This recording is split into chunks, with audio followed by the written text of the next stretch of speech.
আসসালামু আলাইকুম ওয়ারাহমাতুল্লাহি ওয়াবারাকাতুহু। প্রিয় শ্রোতা, কখনো কি একা রাতে ছাদে বসে ভেবেছেন, আমি আসলে কি চাই? আমি কার জন্য এত দৌড়াচ্ছি? ডিগ্রি, টাকা, নাম, খ্যাতি সব আছে, তবুও কেন মনে হয় ভেতরে কিছু একটা ফাঁকা, যেন আত্মা চুপচাপ ফিসফিস করছে যে এটাই কি সব? এই প্রশ্নটাই আজ আমাদের আলোচনার কেন্দ্রবিন্দু। জীবনের উদ্দেশ্য। আমরা কেন বেঁচে আছি? আমাদের যাত্রার শেষ গন্তব্য কোথায়? যখন জীবন থেকে অর্থ হারিয়ে যায়। আজকের যুগে অনেক মানুষ সফল, কিন্তু তৃপ্ত নয়। সবকিছু আছে, কিন্তু শান্তি নেই। যেন এক অনন্ত দৌড়, যার শেষ নেই। কারণ আমরা উদ্দেশ্য হারিয়ে ফেলেছি। আমাদের জীবন এখন হয়ে গেছে চাপ, প্রতিযোগিতা ও তুলনার বন্দী। কেউ ভাবে আমি বড় হব, সফল হব, সবাই তাকাবে। কিন্তু আল্লাহ বলেন, এই দুনিয়ার জীবন তো এক খেলা ও বিনোদন ছাড়া আর কিছুই নয়। সূরা আনকাবুত ৬৪। অর্থাৎ যেই জিনিসের পেছনে আমরা জীবন নষ্ট করছি, আল্লাহ সেটাকে বলেছেন খেলা।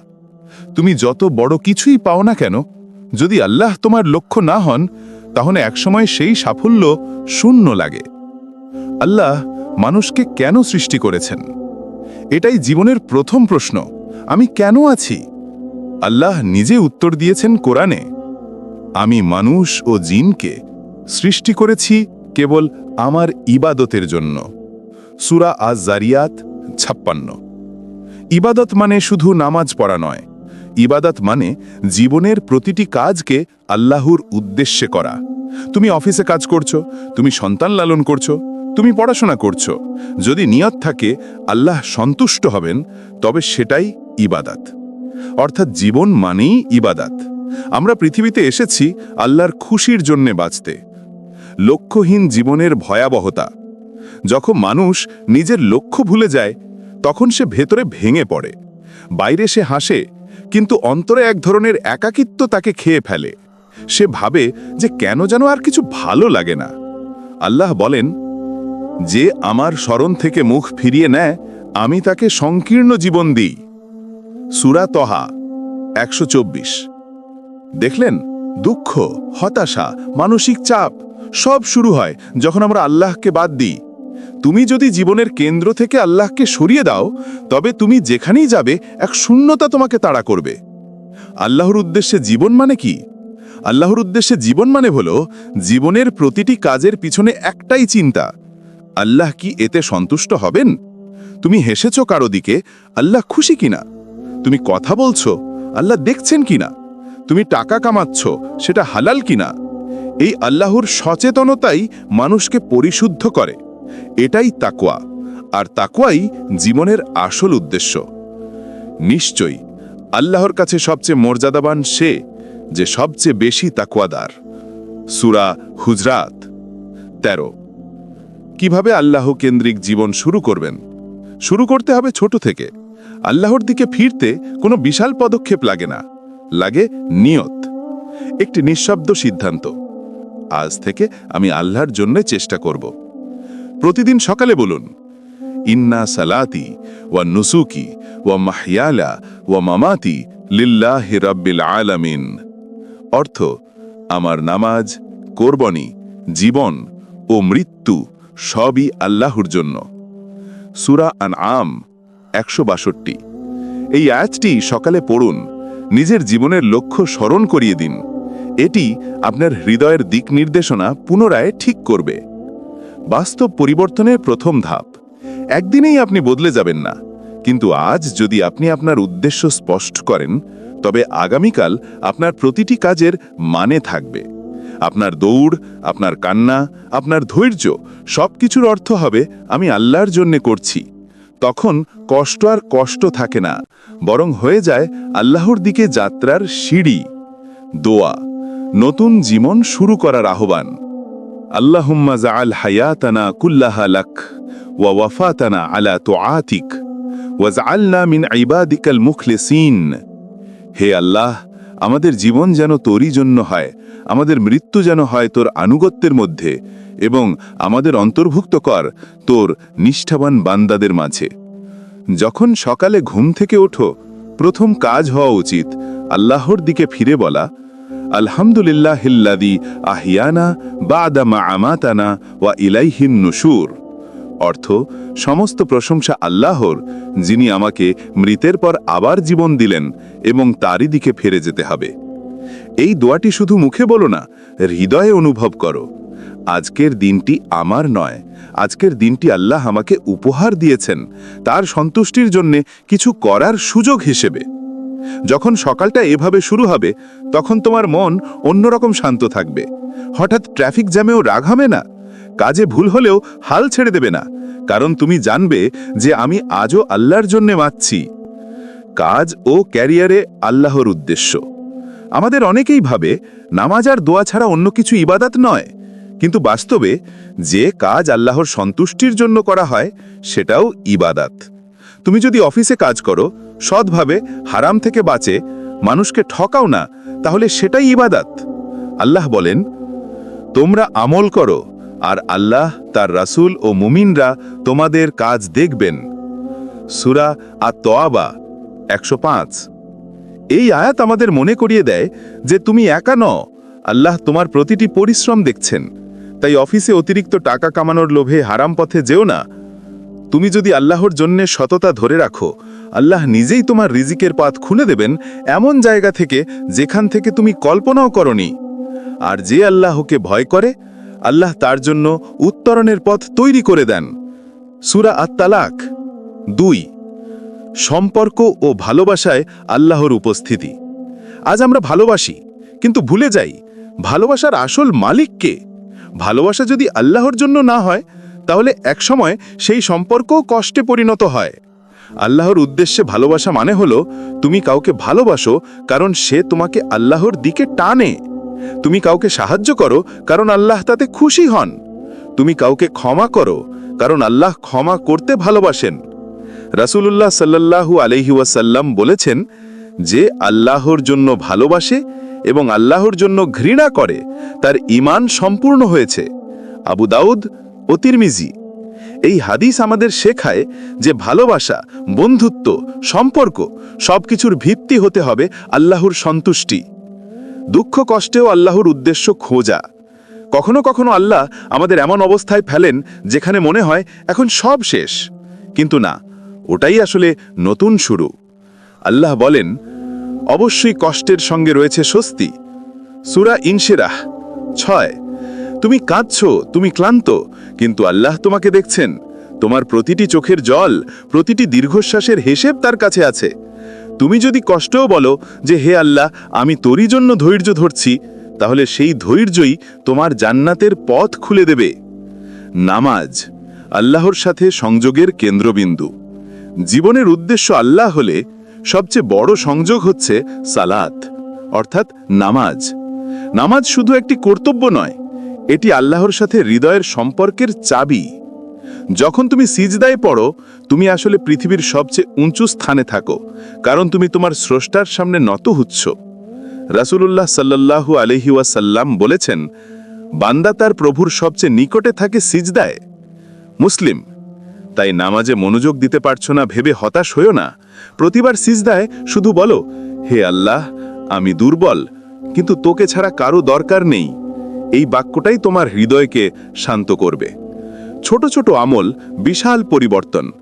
তুমি বড় কিছু করতে না পারলেও চিন্তা করো না, আল্লাহ ছোট ছোট কাজেও বরকত দেন। একটি হাসি, একটি দোয়া, একটি ক্ষমা, সবই হতে পারে জান্নাতের চাবি। রাসূলুল্লাহ সাল্লাল্লাহু আলাইহি ওয়াসাল্লাম বলেছেন, সবচেয়ে প্রিয় কাজ আল্লাহর কাছে সেই যা নিয়মিত করা হয়, যদিও তা অল্প হয়। বুখারী ও মুসলিম। অর্থাৎ ধারাবাহিকতা বড় কাজের চেয়েও গুরুত্বপূর্ণ। তুমি প্রতিদিন একটু একটু করে আল্লাহর জন্য চেষ্টা করো, একদিন দেখবে তোমার ভেতরে এক নতুন আলো জেগে উঠেছে। দোয়া জীবনের লক্ষ্য স্থির রাখার প্রার্থনা।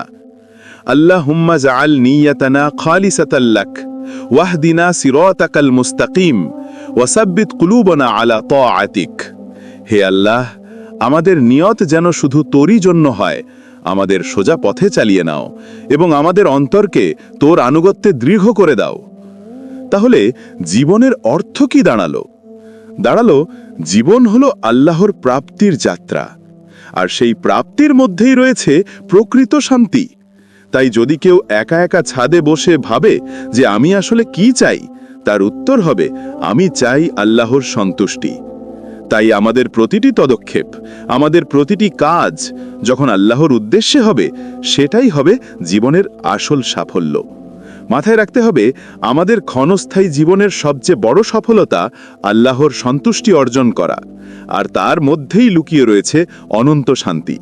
আসুন আজ থেকে আমরা আমাদের জীবনের প্রতিটি কাজে আল্লাহর উদ্দেশ্য খুঁজি, আল্লাহর সন্তুষ্টি খুঁজি, তাহলেই পাব জীবনের প্রকৃত অর্থ।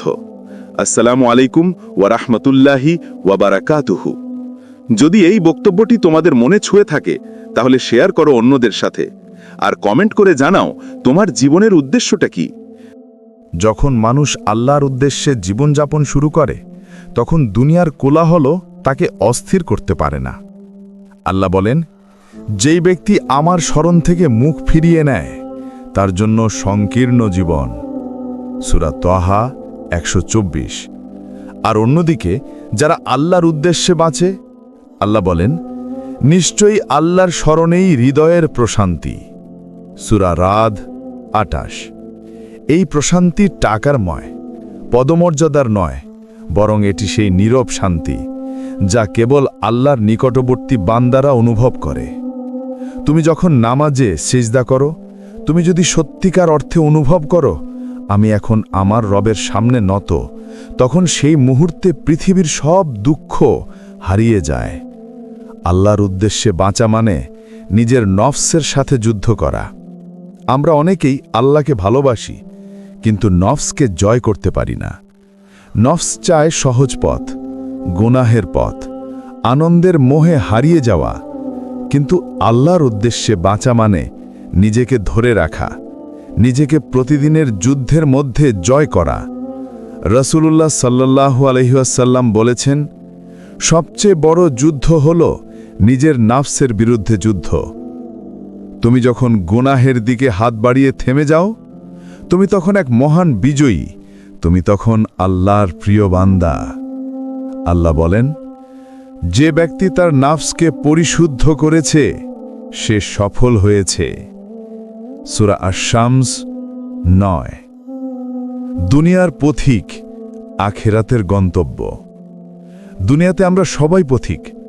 এখানে আমাদের ঘর নয়, আমাদের গন্তব্য হলো জান্নাত, যেখানে চিরস্থায়ী শান্তি, যেখানে ক্লান্তি নেই, অশ্রু নেই, ভয় নেই। রাসূলুল্লাহ সাল্লাল্লাহু আলাইহি ওয়াসাল্লাম বলেছেন, দুনিয়ায় এমনভাবে থাকো যেন তুমি একজন পথিক বা একজন অতিক্রমকারী। বুখারী।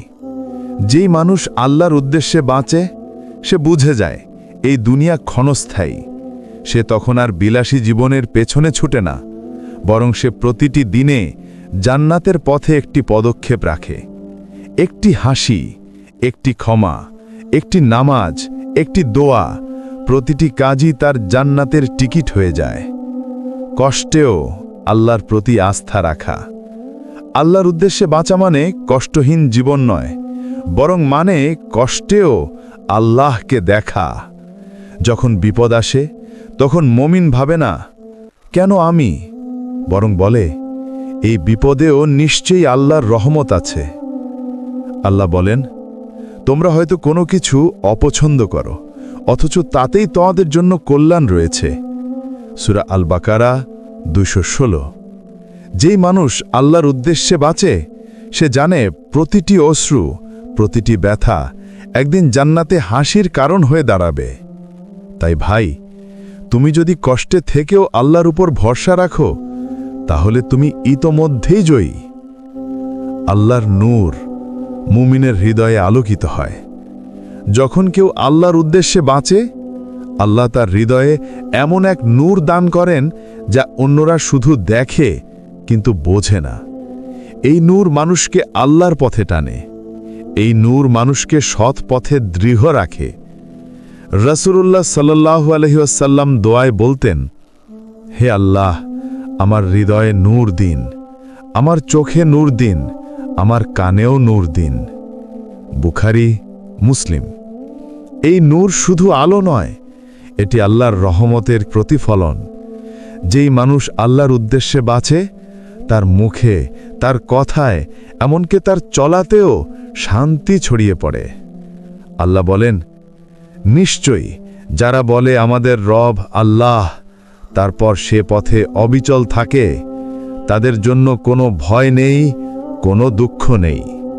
সূরা ফুসসিলাত ৩০। এই আয়াতটাই হল আল্লাহর উদ্দেশ্যে জীবনের প্রতিশ্রুতি।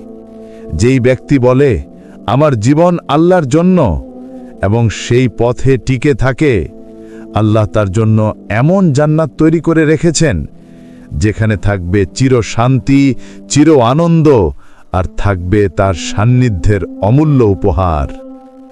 আত্মার আহ্বান, আজই ফিরে আসো আল্লাহর পথে। ভাই, বোন, জীবন তোমাকে হয়তো ক্লান্ত করেছে, তুমি হয়তো বারবার ভুল করেছ, বারবার ফিরে যেতে চেয়েও পারোনি। কিন্তু শুনো, আল্লাহর দরজা এখনো খোলা। তোমার হৃদয়ের সেই আল্লাহ আমাকে বদলে দাও, এই ডাকটাই হয়তো আল্লাহর রহমতের শুরু। হে আমার বান্দারা, তোমরা নিজেদের উপর অন্যায় করেছ, তবে আল্লাহর রহমত থেকে নিরাশ হয়ো না। সূরা আজ-জুমার ৫৩। তুমি যদি আজই বলো, হে আল্লাহ, আমি তোর জন্য বাঁচতে চাই, তাহলে দেখবে তোমার ভেতরেই বদলে যাবে সবকিছু। দোয়া। আল্লাহুম্মা জআল হায়াতানা লাক ওয়া মামাতানা লাক ওয়া সালাতানা ওয়া নুসকানা লাকা ওয়াহদাকা লা শারীকা লাক।